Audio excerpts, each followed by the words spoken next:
اعوذ باللہ من الشیطان الرجیم بسم اللہ الرحمن الرحیم الحمد للہ الذی ہدانا بالکتاب المبین وانزل علینا القرآن بلسان عربی مبین وقص فیہ احسن القصص موعظة وذكرى للمؤمنين والصلاة والسلام على النبي الصادق الأمين محمد رسول الله وخاتم النبيين ورحمة للعالمين وعلى آله وأصحابه الذين هم هداة للمتقين اللهم ارزق أدب القرآن وحب القرآن وفضل القرآن ونور القرآن وسکینۃ القرآن ودواء القرآن وشفاء القرآن وعلم القرآن وفهم القرآن ونجاة القرآن یا حی یا قیوم برحمتک نستغیث اللهم رب اشرح لي صدری ویسر لي امری واحلل عقدۃ من لسانی یفقهوا قولی۔ اللہ پاک کی حمد و ثنا اور آقائے دو جہاں نبی مکرم تاجدار عرب و عجم سید المرسلین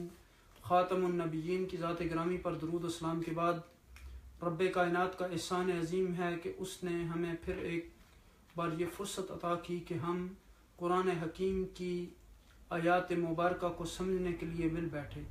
رب کائنات سے دعا ہے کہ وہ ہمیں یہ توفیق عطا فرمائیں کہ ہم قرآن کی آیات کو صحیح طریقے سے پڑھیں،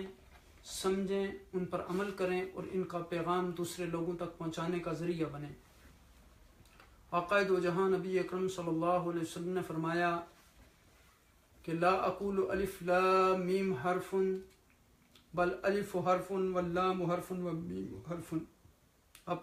صلی اللہ علیہ وسلم نے فرمایا کہ میں یہ نہیں کہتا کہ الف لام میم ایک حرف ہے، بلکہ الف ایک حرف ہے، لام ایک حرف ہے اور میم ایک حرف ہے، اور ہر حرف کے بدلے میں ایک نیکی اور ایک نیکی 10 نیکیوں کے بدلے میں ہے۔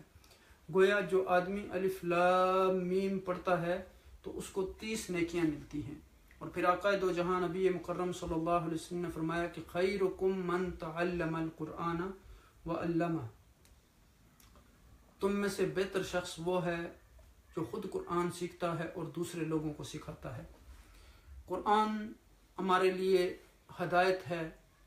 قرآن ہمارے لیے علم ہے، قرآن ہمارے لیے روشنی کا راستہ ہے، قرآن ہمارے لیے شفا ہے، قرآن ہمارے قلوب و اذہان کو علم، عمل، تزکیہ اور ہدایت حاصل کرنے کا ذریعہ ہے۔ اللہ کے فضل و کرم سے ہم نے گزشتہ مجلس میں رمضان المبارک کے حوالے سے ہماری گفتگو ہو رہی تھی سورہ بقرہ کی۔ ہم نے 185 آیات مکمل کر لی تھیں، اور پچھلی نشست میں ہم نے نزول قرآن کے حوالے سے گفتگو کی تھی کہ رمضان کے مہینے کو قرآن کی وجہ سے فضیلت ملی، پھر اسی مہینے میں لیلۃ القدر ہے جس میں قرآن کا نزول ہوا، اور ہم نے تفصیل سے اس پر گفتگو کی تھی نزول کے حوالے سے۔ اور پھر رمضان کے مہینے کے روزے رکھنے کے بارے میں اس آیہ کریمہ میں گفتگو تھی کہ فمن شاہد منکم الشہر فلیصم، یعنی چاند دیکھ کر روزے کو رکھنا اور چاند دیکھ کر روزہ افطار کرنا، یعنی عید منانا۔ پھر اس میں مریض، مسافر، ان لوگوں کے لیے خاص استثناء تھی کہ اللہ سبحانہ و تعالی لوگوں کے لیے تنگی نہیں چاہتے بلکہ لوگوں کے لیے آسانی چاہتے ہیں۔ اور پھر آخر میں ہمیں یہ حکم دیا گیا تھا کہ ہم رمضان المبارک کے مہینے گنتی کے دن جو ہیں ان کو پورا کریں، اور آخر میں پھر تکبیر اور اللہ کا شکر ادا کرنے کا حکم دیا گیا۔ اب یہاں دیکھیں کہ اس آیہ کریمہ میں دعا کی اہمیت، فضیلت، قبولیت اور اللہ سبحانہ و تعالی کا دعا کا قبول کرنا جو عاجزی کے ساتھ اللہ سبحانہ و تعالی سے مانگتے ہیں، اخلاص کے ساتھ اللہ سبحانہ و تعالی سے مانگتے ہیں، تو اس آیہ کریمہ میں رب کائنات نے ارشاد فرمایا کہ وَإِذَا سَأَلَكَ عِبَادِي أَنِّي فَإِنِّي قَرِيبٌ أُجِيبُ دَعْوَةَ الدَّاعِ إِذَا دَعَانِ فَلْيَسْتَجِيبُوا لِي وَلْيُؤْمِنُوا بِي لَعَلَّهُمْ يَرْشُدُونَ۔ وَإِذَا سَأَلَكَ عِبَادِي، اور جب آپ سے میرے بندے پوچھیں، انی میرے متعلق، فإنی قریب، تو بس میں قریب ہی ہوں، اجیب دعوت الداعی، تو میں دعا مانگنے والے کی دعا قبول کرتا ہوں، اذا دعان، جب وہ مجھے پکارتا ہے، فلیستجیبوا لی، تو تمہیں بھی چاہیے کہ یعنی آپ انہیں بتا دیں کہ انہیں چاہیے کہ وہ میرے حکم کو مانیں، وَلْيُؤْمِنُوا بِي، اور میرے اوپر ایمان لائیں، لَعَلَّهُمْ يَرْشُدُونَ، تاکہ وہ نیکی کی راہ پر آ جائیں۔ اب دیکھیں کہ یہاں فرمایا کہ انی سے مراد کیا ہے؟ میری بابت، یعنی اللہ سبحانہ و تعالیٰ کے متعلق۔ یعنی اگر آپ سے لوگ یہ سوال کریں میری نزدیکی کے بارے میں، میری دوری کے متعلق پوچھیں، تو بعض مذاہب جو ہیں انہوں نے اللہ کی ذات کو انسان کی رسائی سے اس قدر دور اور بلند خیال کیا کہ گویا وہاں تک پہنچنا بالکل ناممکن ہے۔ تو اسلام نے اس عقیدے کا رد کیا اور بتایا کہ اللہ سبحانہ و تعالی انتہائی قریب ہیں، نحن اقرب الیہ من حبل الورید، انسان کی شہ رگ سے بھی اللہ سبحانہ و تعالی کہتے ہیں کہ وہ اس کے قریب ہیں۔ اور مراد یہ ہے کہ اللہ تعالی علم اور واقفیت کے لحاظ سے بھی انسان کے قریب ہے، اور اس کی دعا سننے اور اسے قبول کرنے کے لحاظ سے بھی اس کے قریب ہے۔ جیسے میں نے آپ کے سامنے آیہ کریمہ پڑھی کہ نحن اقرب الیہ من حبل الورید، یہ قرآن کی آیت ہے کہ میں انسان کی شہ رگ سے بھی زیادہ قریب ہوں۔ اب دیکھیں کہ مذہب کی روح جو ہے وہ یہ ہے کہ انسان سب چیزوں سے کٹ کر اللہ سبحانہ و تعالیٰ کا ہو جائے، اللہ سے اپنا تعلق بنا لے، ہر چیز اللہ سے مانگے، اللہ کو اپنا خالق مانے، اللہ کو اپنا رازق مانے، اللہ کو اپنا رب مانے۔ جب وہ اخلاص کے ساتھ اللہ سبحانہ و تعالیٰ کی بارگاہ میں اپنے ہاتھ اٹھاتا ہے، دعا مانگتا ہے، تو رب کائنات اس کی دعا کو قبول کرتے ہیں۔ اب دیکھیں کہ حدیث پاک میں آتا ہے کہ رات کے آخری تیسرے حصے میں اللہ سبحانہ و تعالی قریب ترین آسمان پر آ کر یہ اعلان فرماتے ہیں کہ ہے کوئی مانگنے والا جس کی میں دعا قبول کروں، ہے کوئی سوال کرنے والا جس پر میں نوازش کروں، ہے کوئی بخشش مانگنے والا جسے میں معاف کروں۔ رسول اللہ صلی اللہ علیہ وسلم نے ایک مرتبہ فرمایا کہ دعا عبادت ہے، اور ایک اور حدیث میں آتا ہے کہ اللہ تعالیٰ اس وجہ سے یعنی اس درجہ باحیا اور کریم ہیں کہ وہ کسی دعا کرنے والے کو خالی ہاتھ واپس نہیں لوٹاتے۔ لیکن دعا قبول کرنے کے لیے ایک شرط یہ ہے کہ دل جو انسان کا ہے وہ غافل نہ ہو، بے پرواہ نہ ہو، اس کے اندر اخلاص ہو، اور رات کے اس آخری حصہ ہی پر کیا موقوف ہے۔ اللہ تعالیٰ ہر وقت ہر جگہ ہر پکارنے والے کی جب ندا سنتے ہیں، اس کی پکار سنتے ہیں، تو بشرطے کہ وہ خلوص ایمانداری کے ساتھ اسے پکارے۔ لیکن رات کا وقت جو ہے، آپ دیکھیں قیام اللیل کا وقت جو ہوتا ہے اس میں ہر طرف سکون ہوتا ہے، بندہ اپنے خالق کے ساتھ اگر اس وقت عبادت میں مشغول ہو اور ساری چیزوں سے کٹ کر صرف اللہ کے ساتھ یعنی وہ عبادت میں مشغول ہو اور پھر وہ دعا مانگے، تو وہ دعا زیادہ جلدی قبول ہوتی ہے۔ اب دیکھیں کہ یہاں رمضان المبارک کے احکام و مسائل کے درمیان جو ہے وہ دعا کا مسئلہ بیان کر کے یہ واضح کر دیا گیا کہ رمضان میں بھی دعا کی بڑی فضیلت ہے، جس کا رمضان میں خصوصی اہتمام کرنا چاہیے۔ اب دیکھیں کہ افطاری کے وقت دعا قبول ہوتی ہے، اس لیے افطاری کے وقت زیادہ سے زیادہ دعا مانگنی چاہیے۔ پھر اسی طرح سحری کے وقت آپ جو لوگ عام دنوں میں تہجد کی نماز نہیں پڑھ سکتے، قیام اللیل کی نماز نہیں پڑھ سکتے، تو ان دنوں میں چونکہ سحری کھانے کے لیے آپ نے اٹھنا ہوتا ہے تو آسانی ہوتی ہے، تو اگر 2 4 6 8 رکعت پڑھ کے آپ اس کے بعد دعا کریں تو وہ دعا جو ہے وہ قبول ہوتی ہے۔ تو اب دیکھیں کہ ویسے تو یعنی قبولیت دعا کے لیے یعنی ضروری ہے کہ آداب اور شرائط کو ملحوظ رکھا جائے، جتنی بھی شرائط قرآن و حدیث میں بیان ہوئی ہیں، لیکن یہاں 2 چیزیں انتہائی اہم ہیں، ایک اللہ پر صحیح معنوں میں ایمان اور دوسرا اس کی اطاعت و فرمانبرداری۔ پھر اسی طرح حدیث میں حرام خوراک سے بچنے اور خشوع و خضوع کا اہتمام کرنے کی بھی جو ہے وہ تاکید کی گئی ہے۔ اب دیکھیں کہ رب کائنات نے انسان کو کتنی نعمتوں سے نوازا ہے،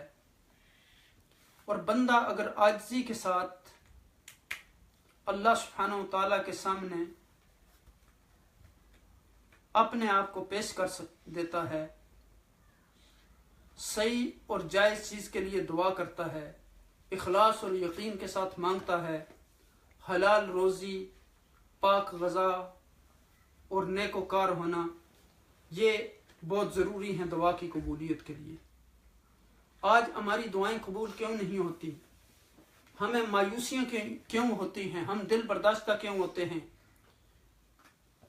ہمیں یہ سوچنا چاہیے کہ اللہ سبحانہ و تعالیٰ کا کوئی حکم اور فیصلہ حکمت اور مصلحت سے خالی نہیں ہوتا۔ البتہ ہماری دعا میں جو ہیں وہ کمزوریاں ہیں، نقائص ہیں۔ ممکن ہے بعض وقت دعا کی قبولیت ہمارے حق میں نقصان دہ ہو، اس لیے ہمیں اللہ تعالیٰ کے فیصلے اور اس کی حکمت پر جو ہے بہتری کا یقین ہونا چاہیے۔ اب دیکھیں کہ پچھلے سبق میں ہم نے پڑھا تھا کہ اللہ سبحانہ و تعالیٰ انسانوں سے نہایت قریب ہے، وہ ان کے ساری چیزوں سے واقف ہے، ان کی ضرورتوں سے باخبر ہے، ان کی مسرتوں کو جانتا ہے، وہ جو کرتے ہیں اللہ کو اس کا علم ہے۔ اور یہاں بتایا گیا کہ دعا مانگنے والوں کی جو ہے وہ دعا قبول کی جاتی ہے، اور ساتھ پھر قبولیت کی شرطیں یہاں بیان کی گئیں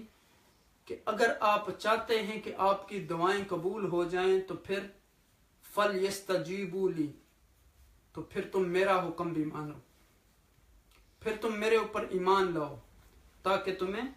ہدایت کا راستہ مل جائے۔ اب دیکھیں کہ کسی شاعر نے کہا ہے کہ جو تو میرا تو سب میرا، فلک میرا زمین میری، اگر ہک تو نہیں میرا تو کوئی شے نہیں میری۔ تو اب دیکھیں کہ خدا کی یاد میں بیٹھے جو سب سے بے غرض ہو کر، تو اپنا بوریا بھی پھر ہمیں تخت سلیمان تھا۔ اب دیکھیں کہ اللہ سبحانہ و تعالیٰ نے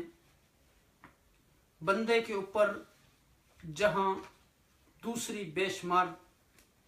نعمتیں نازل کیں، اپنی رحمتیں نازل کیں، وہاں یہ بھی ایک بہت بڑی نعمت ہے کہ اللہ سبحانہ و تعالیٰ سے جب بندہ اخلاص کے ساتھ مانگتا ہے، اللہ کو پکارتا ہے، تو اللہ سبحانہ و تعالیٰ اس کی دعاؤں کو قبول کرتے ہیں۔ اب دیکھیں یہ جو دنیاوی زندگی ہے یہ مختصر سی ہے، اس لیے انسان یعنی اب دیکھیں کہ انسانی زندگی میں 2 طریقے ہیں۔ ایک انسانوں کا طریقہ ہے، خواہشات پر چلنے کا طریقہ ہے، اپنے نفس کی خواہشات کو پوری کرنے کا طریقہ ہے، شیطان کے راستے پر چلنے کا طریقہ ہے، شیطان کے جو حواری ہیں ان کے راستے پر چلنے کا طریقہ ہے، اور ایک طریقہ وہ ہے جو رب کائنات نے ہمارے لیے مرسوم کیا، ہمارے لیے بنایا۔ اور وہ طریقہ وہی ہے جس کے بارے میں ہم نے رب کائنات سے سوال کیا کہ اہدنا الصراط المستقیم، اے رب کائنات ہمیں سیدھا راستہ دکھا دے، جب ہم نے شروع میں یہ دعا کی تھی۔ تو آپ دیکھیں کہ دعا ہمیں قرآن کے افتتاح کرتے ہی سکھائی گئی، جہاں بندہ رب کائنات کی تعریف کرتا ہے، اس کو اپنا رب ماننے کا اقرار کرتا ہے کہ وہ تمام عالمین کا رب ہے، اس کو الرحمن الرحیم مانتا ہے، اس کو مالک یوم الدین مانتا ہے، پھر ایاک نعبد و ایاک نستعین کہ ہم تیری عبادت کرتے ہیں اور تجھی سے مدد مانگتے ہیں۔ اہدنا الصراط المستقیم، اے اللہ ہمیں سیدھا راستہ دکھا۔ اور کن لوگوں کا راستہ دکھا؟ صراط الذین انعمت علیہم، ان لوگوں کا راستہ جن پر تو میں انعام کیا، نہ کہ جن سے تو ناراض ہوا، نہ ان لوگوں کا راستہ جو گمراہ ہوئے۔ اور ان لوگوں کے بارے میں رب کائنات نے خود ہی بتا دیا قرآن میں کہ وہ کون لوگ ہیں، اولئک الذین انعم اللہ علیہم من النبیین والصدیقین والشہداء والصالحین، یہ وہ لوگ ہیں انبیاء، صدیقین، شہداء اور صالحین، جن کا راستہ جو ہے وہ صراط مستقیم کے راستے پر یہ چلنے والے ہیں۔ اب دیکھیں کہ دنیا کہتے ہیں کہ یوں تو دنیا دیکھنے میں کس قدر خوش رنگ تھی، قبر میں جاتے ہی دنیا کی حقیقت کھل گئی، اور آتے ہوئے اذاں ہوئی، جاتے ہوئے نماز، اتنے قلیل وقت میں آئے اور چلے گئے۔ ساری یہ بات ہے اس یعنی دنیا کی زندگی کی۔ تو اب دیکھیں کہ یعنی صبر کی بار بار تاکید کی گئی، اللہ کے ذکر کی بار بار تاکید کی گئی۔ اور پیچھے ہم نے پڑھا تھا اس آیت کی تفسیر میں کہ ما یضل بہ الا الفاسقین، کہ ہدایت حاصل کرنے کے لیے 4 چیزیں بہت ضروری ہیں۔ ایک قرآن کا علم، یہ کتاب جو ذالک الکتاب لا ریب فیہ ھدی للمتقین ہے۔ پھر دوسری چیز کائنات میں غور و فکر، کونی آیات میں اور شرعی آیات میں تدبر، دعا کی کثرت اور نیک لوگوں کی مجلس زیارت ملاقات، چونکہ نیک لوگوں کی مجلس میں بیٹھ کر اللہ سبحانہ و تعالیٰ جو ہے وہ یاد آتے ہیں۔ تو اب یہاں دیکھیں کہ یہاں جس طرح قرآن حکیم میں بہت ساری آیات ہیں دعا کے حوالے سے، اسی طرح حدیث پاک میں بھی حضور نبی اکرم صلی اللہ علیہ وسلم نے بڑے خوبصورت طریقے کے ساتھ ہمیں دعا کی اہمیت، دعا کی فضیلت بتائی۔ آقا دو جہاں نبی اکرم صلی اللہ علیہ وسلم نے فرمایا، قال صلی اللہ علیہ وسلم الدعاء هو العبادہ، ثم تلا وقال ربکم ادعونی استجب لکم الآیہ۔ اب دیکھیں کہ رب کائنات نے یعنی یہاں اس آیہ کریمہ میں فرمایا کہ تم مجھے پکارو میں تمہاری دعا قبول کروں گا۔ تو حضور نبی اکرم صلی اللہ علیہ وسلم نے فرمایا کہ دعا جو ہے وہ عبادت ہے۔ تو اس کے بعد یہ آیہ کریمہ آپ نے تلاوت فرمائی۔ یہ سورہ مومن کی آیت ہے کہ قال ربکم ادعونی استجب لکم ان الذین یستکبرون عن عبادتی سیدخلون جہنم داخرین، یعنی فرمایا تمہارے پروردگار نے مجھے پکارو میں تمہاری درخواست قبول کروں گا، بے شک جو لوگ میری عبادت سے سرتابی کرتے ہیں وہ عنقریب ذلت کی حالت میں جہنم میں داخل ہوں گے۔ پھر فرمایا کہ من فتح لہ فی الدعاء منکم فتحت لہ ابواب الاجابہ، فتحت لہ ابواب الجنہ، فتحت لہ ابواب الرحمہ، وما سئل اللہ شیئا احب الیہ من ان یسأل العافیہ۔ تو حضور نبی اکرم صلی اللہ علیہ وسلم نے فرمایا کہ تم میں سے جس کے لیے دعا کھول دی گئی، یعنی دعا کی توفیق جسے رب کائنات نے عطا کر دی، اسے اچھی طرح دعا مانگنے کی توفیق ہو گئی تو اس کے لیے قبولیت کے دروازے کھول دیے گئے۔ تو ابن ابی شیبہ ان علی بن ابی طالب رضی اللہ تعالیٰ عنہ ان ابن عمر، اور دوسری روایت میں ہے کہ اس کے لیے جنت کے دروازے کھول دیے گئے۔ اس کو امام حاکم نے روایت کیا۔ اور ایک اور حدیث میں یوں ہے کہ اس کے لیے رحمت کے دروازے کھول دیے گئے، اور اللہ سے کسی ایسی چیز کا سوال نہیں کیا گیا جو اس کے نزدیک عافیت کے سوال سے بہتر ہو۔ پھر فرمایا کہ لا يرد القضاء الا الدعاء ولا يزيد في العمر الا البر۔ اللہ اکبر۔ فرمایا کہ دعا کے سوا کوئی چیز جو ہے وہ قضا کو رد نہیں کر سکتی، اور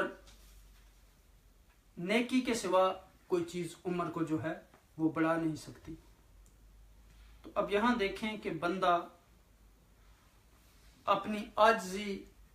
اور حاجت مندی کا اقرار کرتا ہے اور سراپا نیاز ہو کر بارگاہ خداوندی میں جھک جاتا ہے، اور یقین رکھتا ہے کہ صرف اللہ سبحانہ وتعالی ہی میری حاجتوں کو پورا کرنے والے ہیں،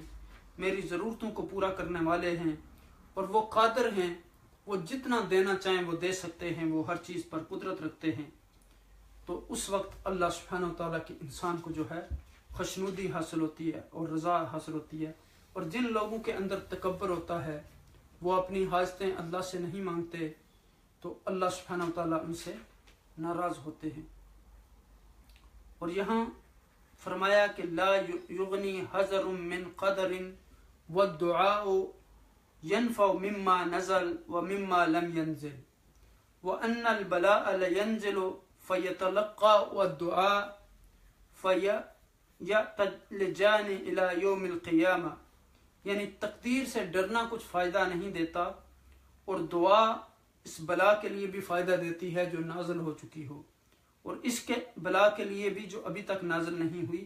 اور بے شک ایسا ہوتا ہے کہ بلا نازل ہوتی ہے اور دعا اس سے جا ملتی ہے، تو یہ دونوں قیامت تک آپس میں جنگ کرتی رہیں گی۔ اس کو امام حاکم نے طبرانی نے فی الاوسط میں سیدہ عائشہ رضی اللہ تعالی عنہا سے روایت کیا۔ پھر دیکھیں کہ آقا دو عالم صلی اللہ علیہ وسلم نے فرمایا کہ لیس شیء اکرم علی اللہ من الدعاء، اللہ تعالیٰ کے نزدیک عبادت میں کوئی چیز دعا سے بڑھ کر بزرگ و برتر نہیں۔ امام ترمذی نے اس کو روایت کیا، اور امام حاکم نے بھی سیدنا ابو ہریرہ رضی اللہ تعالی عنہ سے اس کو روایت کیا۔ پھر فرمایا کہ من لم یسأل اللہ یغضب علیہ، یعنی جو اللہ تعالیٰ سے سوال نہیں کرتا، دعا نہیں مانگتا، تو اللہ سبحانہ تعالیٰ اس سے ناراض ہوتے ہیں۔ تو پھر فرمایا کہ لا تعجزوا فی الدعاء دعاء فإنه لن يهلك مع الدعاء احد، یعنی دعا کرنے سے عاجز نہ بنو، کیونکہ دعا کے ہوتے ہرگز کوئی شخص ہلاک نہیں ہوگا۔ تو پھر فرمایا من سرہ ان یستجیب اللہ له عند الشدائد والکرب فلیکثر الدعاء فی الرخاء، یعنی فی الرخاء سے مراد یہ ہے کہ وہ آدمی جو یہ چاہتا ہے کہ اس کی دعا قبول ہو جائے، جس شخص کو یہ بات خوش کرے کہ اللہ تعالیٰ اس کی دعا سختیوں اور بے چینیوں میں بھی قبول کرے، اسے چاہیے کہ خوشحالی کے وقت کثرت سے دعا کرے۔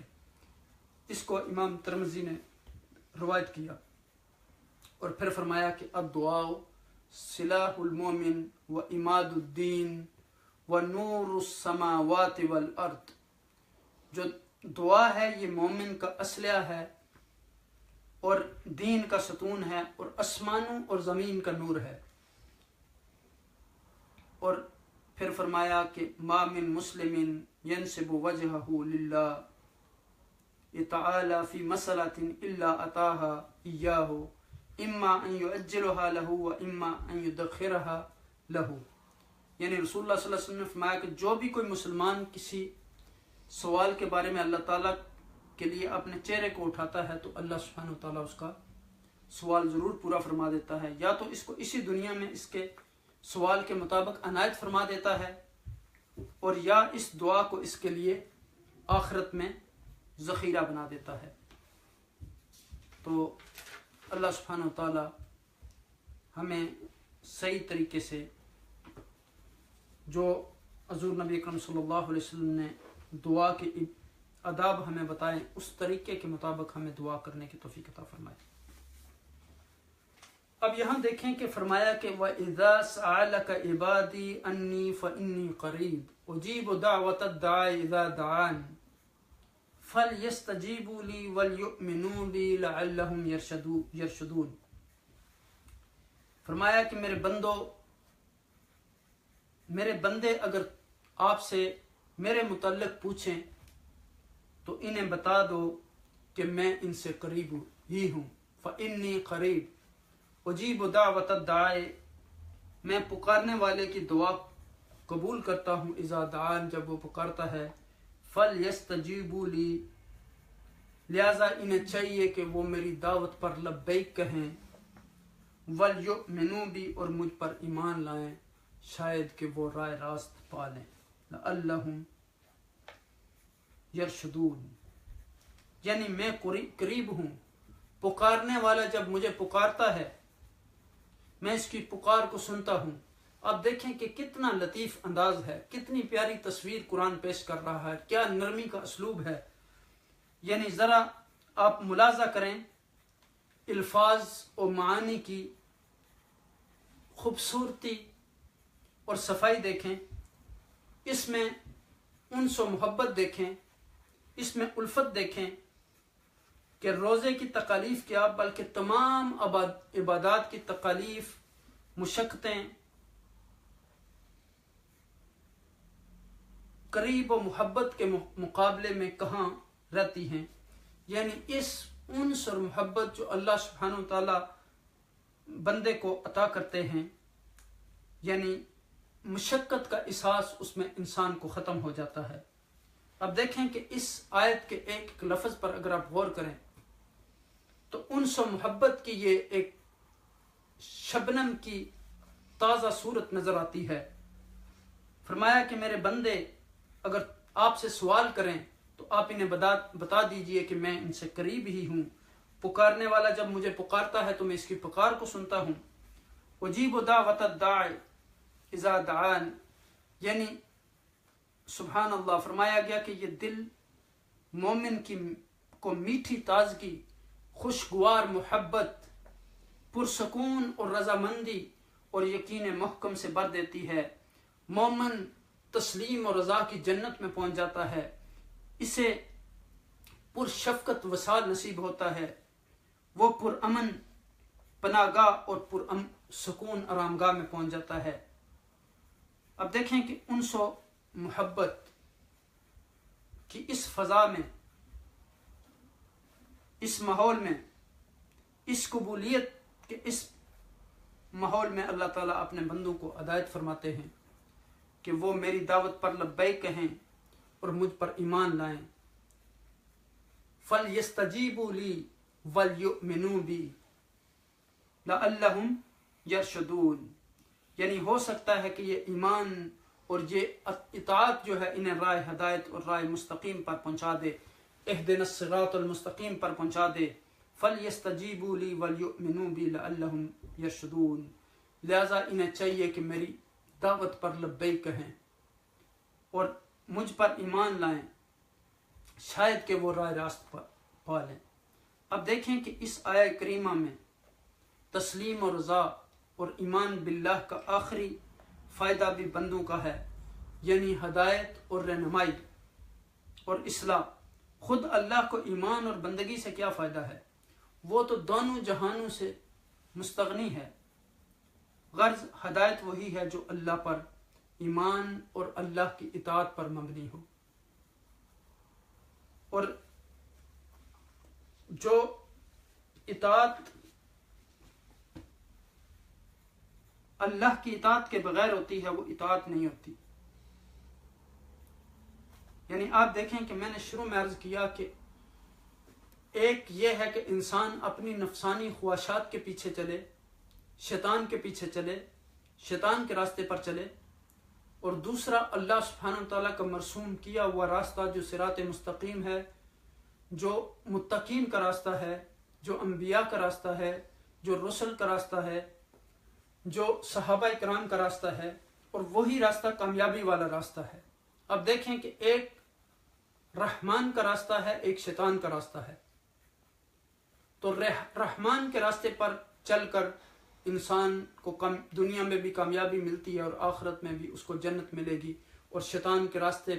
پر چل کر انسان دنیا میں بھی ذلیل و خوار ہوتا ہے اور آخرت میں بھی وہ جہنم میں اسے داخل کیا جائے گا۔ تو اب دیکھیں کہ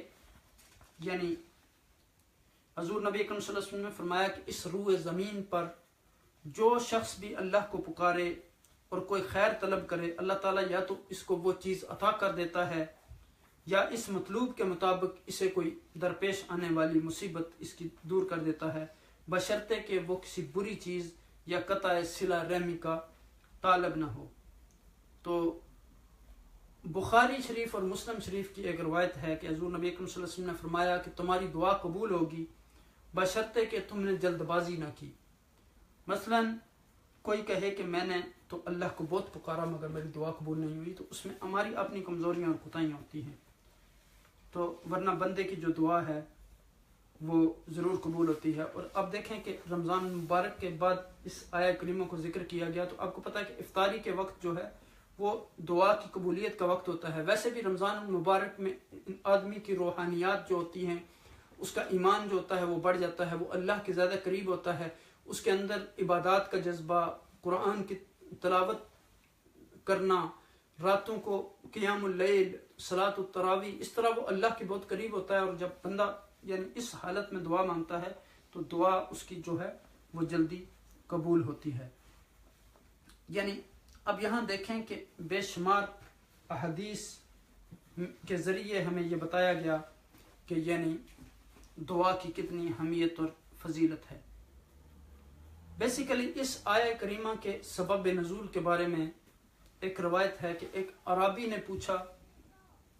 تھا کہ یا رسول اللہ صلی اللہ علیہ وسلم، ہمارا رب قریب ہے، اگر قریب ہو تو ہم اس سے سرگوشیاں کر لیں، یا دور ہے، اگر دور ہو تو پھر ہم اونچی آوازوں میں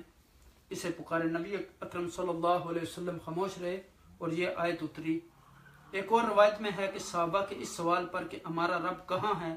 یہ آیت اتری۔ حضرت عطا فرماتے ہیں کہ جب یہ آیت ادعونی استجب لکم نازل ہوئی، یعنی مجھے پکارو میں تمہاری دعائیں قبول کرتا رہوں گا، تو لوگوں نے پوچھا کہ دعا کس وقت کرنی چاہیے، اس پر یہ آیت اتری۔ تو حضرت ابو موسیٰ اشعری رضی اللہ تعالیٰ عنہ کا بیان ہے کہ ہم رسول اللہ صلی اللہ علیہ وسلم کے ساتھ ایک غزوے میں تھے، ہر اونچائی پر چڑھتے وقت، ہر بلندی پر چڑھتے وقت،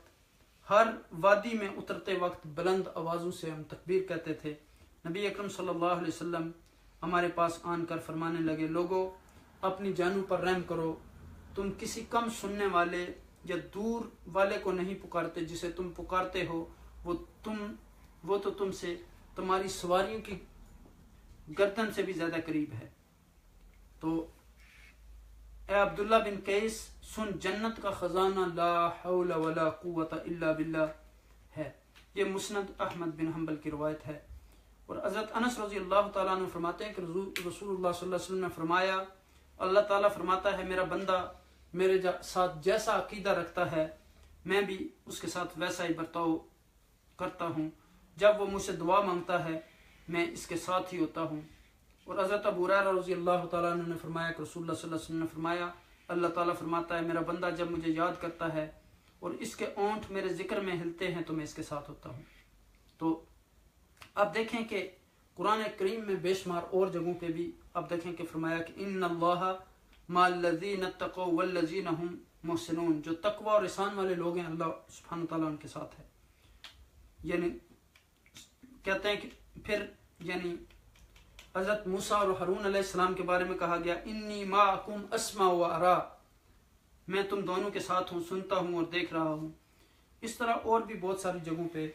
یعنی دعا کی جو فضیلت وہ آئی ہے۔ اب دیکھیں کہ یہاں یعنی جب بندہ اللہ سے محبت کرنا چاہتا ہے، اللہ کی قربت چاہتا ہے، تو پھر وہ اللہ کو پکارتا ہے، اللہ سے دعا مانگتا ہے، تو اللہ سبحانہ و تعالیٰ کہتے ہیں کہ فَإِنِّي قریب، بس میں اس کے قریب ہی ہوں، جب وہ مجھے پکارتا ہے تو میں اس کی دعا کو قبول کرتا ہوں۔ اور پھر یعنی یہاں جواب دینے کا مطلب یہ ہے کہ دعا کی قبولیت۔ اور اب دیکھیں کہ دعا کی قبولیت کے لیے جو اہم ترین شرائط ہیں وہ سچے دل سے توبہ کرنا، دل کا غافل نہ ہونا، اخلاص ہونا، اور رزق حلال جو ہے اس کا اتمام ہونا، اور پھر یعنی حضور قلب کے ساتھ، اخلاص کے ساتھ رو کر گڑ گڑا کر دعا مانگنا، اور پھر تضرع اور عاجزی کے ساتھ، یعنی اس اور ساتھ اللہ کی اطاعت بھی کرے، اللہ کی نافرمانی نہ کرے،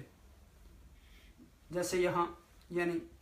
بتا دیا گیا کہ فَلْيَسْتَجِيبُوا لِي وَلْيُؤْمِنُوا بِي، یعنی انہیں چاہیے کہ وہ میری بات مانیں، اگر وہ چاہتے ہیں کہ ان کی دعائیں قبول ہوں تو وہ میری بات کو مانیں، میرے حکم پر عمل کریں، میں جس حکم کو دیتا ہوں اس کو فوراً پورا کریں، سمعنا و اطعنا، یہ ایک مسلمان کی شان ہے۔ تو جب اللہ سبحانہ و تعالیٰ کوئی حکم دے دیں تو پھر اس کے سامنے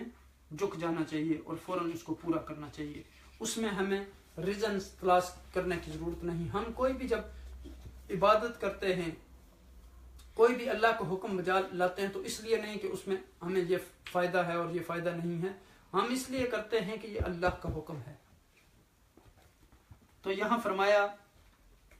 کہ اس کے خزانوں میں کسی چیز کی کمی نہیں ہے، وہ ہر چیز پر قادر ہے۔ فرمایا کہ فَلْيَسْتَجِيبُوا لِي وَلْيُؤْمِنُوا بِي لَعَلَّهُمْ يَرْشُدُونَ، تاکہ وہ ہدایت پا جائیں، اور ہدایت پا جانے سے یہاں مراد کیا ہے؟ رشد کا معنی یعنی حسن تصرف، یعنی خوبصورت طریقے سے وہ کام کریں، عبادت کریں تو خوبصورت طریقے سے، وہ اللہ کے راستے میں اپنا مال خرچ کریں تو خوبصورت طریقے سے، دوسرے لوگوں کی مدد کریں تو خوبصورت طریقے سے، دوسرے لوگوں کے ساتھ لین دین کریں تو خوبصورت طریقے سے، وہ اللہ کے سامنے کھڑے ہوں تو خوبصورت طریقے سے، قرآن کی تلاوت کریں تو خوبصورت طریقے سے،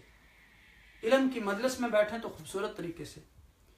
یعنی گویا انسان کے جتنی بھی زندگی کے اعمال ہیں ان سارے اعمال میں خوبصورتی آ جائے۔ جب ان ساری چیزوں میں خوبصورتی آئے گی تو پھر انسان اللہ کے قریب ہوگا۔ اور آپ دیکھیں کہ جب انسان اللہ کے قریب ہوتا ہے تو یعنی اللہ کی اطاعت سے صرف انسان کی دعائیں قبول نہیں ہوتی، بلکہ انسان کو صحیح زندگی گزارنے کا سلیقہ بھی آ جاتا ہے۔ اور اب دیکھیں کہ ہم نے پیچھے پڑھا تھا کہ وَمَنْ أَحْسَنُ مِنَ اللَّهِ صِبْغًا، یعنی اللہ سے بڑھ کر کس کا رنگ بہتر ہو سکتا ہے، یعنی کس کا دین بہتر ہو سکتا ہے۔ اور پھر ہم نے وہاں یعنی جب یہ بھی پڑھا تھا أَنْتُمْ أَعْلَمُ أَمِ اللَّهِ، یعنی کیا تمہیں زیادہ علم ہے یا اللہ کی ذات کو۔ تو اللہ کا جہاں حکم آ جائے تو میں نے کتنی دفعہ یہ قاعدہ بیان کیا مختلف دروس میں کہ لا طاعت لمخلوق فی معصیت الخالق، جب ایک طرف اللہ کی اطاعت ہو دوسری طرف بندوں کی، تو اس وقت بندوں کی اطاعت کو ترک کر دیا جاتا ہے اور اللہ کی اطاعت پر عمل کیا جاتا ہے۔ اگر آپ کے والدین بھی جو مقرب ترین رشتہ ہے وہ بھی اگر آپ کو کوئی غیر شرعی حکم دیں تو آپ پھر ان کا حکم پورا کرنا ضروری نہیں بلکہ اللہ کا حکم پورا کرنا ضروری ہے۔ تو یعنی زندگی گزارنے کا جو اللہ سبحانہ و تعالیٰ نے ہمیں طریقہ سکھایا ہے اس طریقے کے مطابق ہم اپنی زندگی کو گزاریں۔ اب دیکھیں کہ جب انسان اللہ کی غلامی سے آزاد ہوتا ہے تو پھر وہ بندوں کی غلامی میں آ جاتا ہے،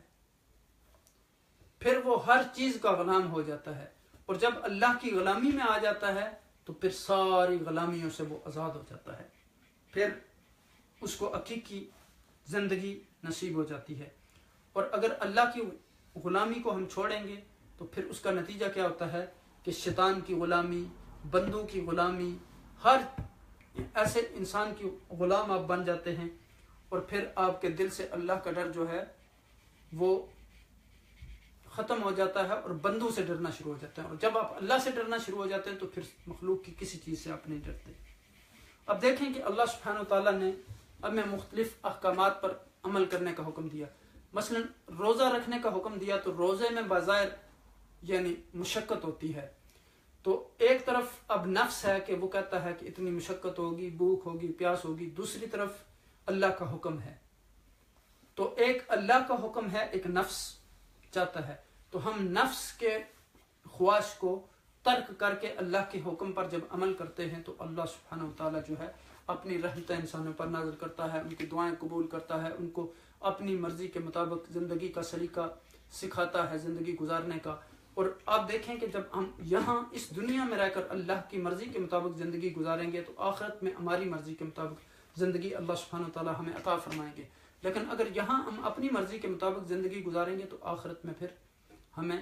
سزا ملے گی، اور یعنی پھر ہم جتنا بھی پچھتائیں وہ پچھتاوے ہمارے کسی کام نہیں آئیں گے. آج رب کائنات نے ہمیں فرصت دی ہے، یہاں ہم جتنا بھی چاہیں وہ آج اللہ سبحانہ وتعالیٰ کے احکامات پر عمل کر لیں، اللہ کی اطاعت کر لیں، اللہ کی فرمانبرداری کر لیں. تو اس لیے اب دیکھیں کہ انسان جب اللہ کی طرف رجوع کرتا ہے، اب دیکھیں کہ میں نے ابھی آپ کے سامنے حدیث بیان کی کہ الدعاء هو العبادہ، پھر فرمایا الدعاء مخ العبادہ. تو عبادت جو ہے اس کا مغز جو ہے وہ دعا ہے. اب دیکھیں کہ حضور نبی اکرم صلی اللہ علیہ وسلم جب بھی کوئی مشکل وقت آتی تو فوراً دعا کے لیے اٹھاتے ہیں. آپ آزما کے دیکھیں، اگر بندہ اخلاص کے ساتھ اللہ کے دربار میں آ جائے، خشوع کے ساتھ، تضرع کے ساتھ،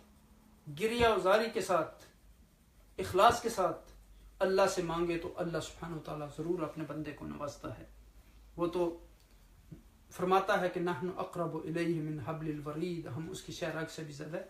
قریب ہیں. تو اس لیے جب رب کائنات کا کوئی بھی حکم آ جائے تو ہمیں اس حکم کے سامنے جھک جانا چاہیے. پھر ہمیں طرح طرح کے سوالات اور اس میں ریزن نہیں ڈھونڈنی چاہیے، بلکہ چونکہ اللہ کا حکم ہے،